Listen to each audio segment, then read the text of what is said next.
9 सीटों पर हमने अपने प्रत्याशी घोषित करके हम चुनाव लड़ रहे हैं। इसमें 8 सीटें भारतीय जनता पार्टी लड़ रही है, 1 सीट हमने अपने एनडीए के सहयोगी राष्ट्रीय लोकदल को दी है। आज कानपुर में सीसामऊ विधानसभा के उपचुनाव में आज कार्यकर्ताओं की बैठक में हम लोगों ने सारे विषयों की चर्चा की है संगठन की दृष्टि से, जो हमें 20 तारीख तक जो काम हम लोगों को करने हैं। भारतीय जनता पार्टी हमारा एक कार्यकर्ता आधारित जन संगठन है और हम अपने कार्यकर्ताओं के आधार पर ही, चाहे चुनाव हो चाहे हमारे कार्यक्रम और अभियान हो, हम लगातार अपने कार्यकर्ताओं के माध्यम से ही इन विषयों पर काम करते रहे हैं। मुझे विश्वास है कि हमारा एक कोई कार्यकर्ता हमारी सरकार का जो रिपोर्ट कार्ड है, चाहे केंद्र की सरकार हो चाहे राज्य सरकार हो, जो हम लोगों ने काम किए हैं उन कामों को लेकर हम लोग जनता के बीच में हैं और मुझे विश्वास है कि हम लोग सब मिलकर घर घर जाएंगे और उत्तर प्रदेश की महान जनता का आशीर्वाद चुनावों में भारतीय जनता पार्टी के सभी प्रत्याशियों को मिलेगा। सीसामऊ उपचुनाव में लगातार अतीक अहमद और मुख्तार अंसारी का नाम सामने आ रहा है। भाजपा क्या सिर्फ अपराध के मुद्दे पर ही चुनाव में जा रही?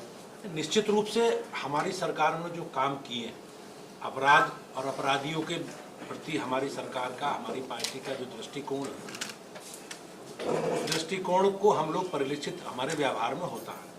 आज अपराध उत्तर प्रदेश में बिल्कुल न्यूनतम स्तर पर है और अपराधियों और अपराध के प्रति सरकार का जो कठोर व्यवहार है वो हमारे व्यवहार में भी दिखाई देता है।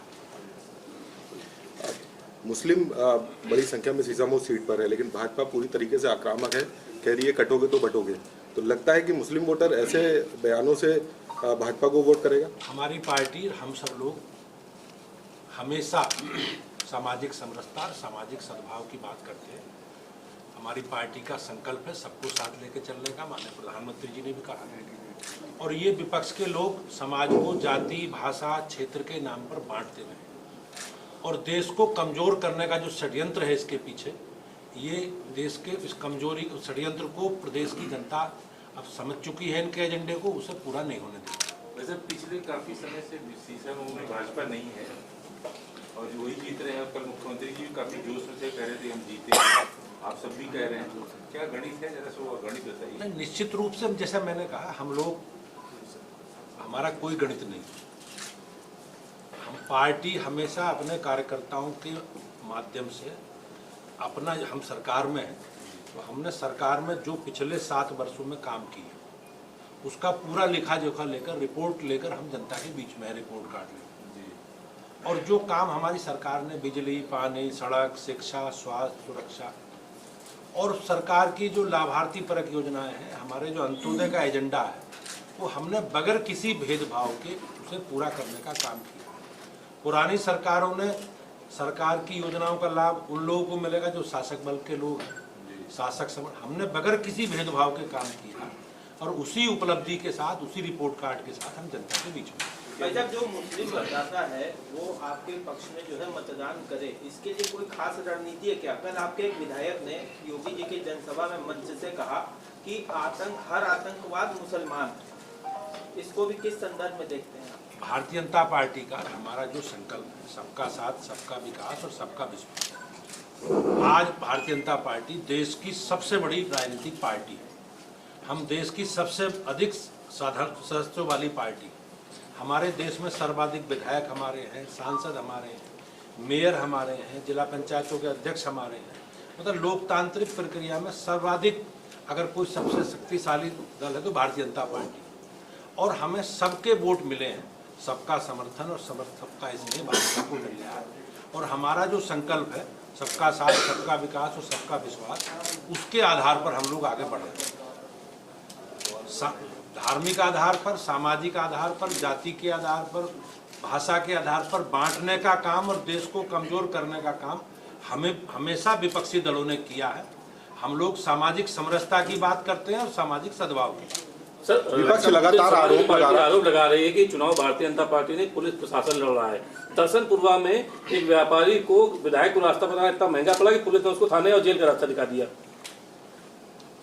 भारतीय जनता पार्टी, जैसे मैंने कहा, अपने कार्यकर्ताओं के आधार पर और अपनी सरकार के, अपने संगठन के कामकाज के आधार पर हम लोग चुनाव लड़ते हैं। पूर्व में जो हमेशा पुरानी सरकारों ने जिस प्रकार के अनुभव इनके रहे हैं, ये अनुभव के आधार पर इस प्रकार की बातें बोल रहे हैं। और मुझे ऐसा लगता है कि ये लोग चुनाव में अपनी पराजय सुनिश्चित मान करके इस प्रकार की बयानबाजी करेंगे। अब संवैधानिक संस्थाओं पर दोषारोपण करेंगे, पुलिस प्रशासन को दोषारोपण करेंगे, इलेक्शन कमीशन के बारे में करेंगे। ये इनका एक स्वभाव है कि जब जीतेंगे तो इसकी कोई चर्चा नहीं करेंगे, हारेंगे तो इन सब विषयों की चर्चा करेंगे। सर 4 माह जैसा भी आपने बताया कि 7 साल का लेखा जोखा लेके हम जनता के बीच जा रहे हैं सीसाओं की।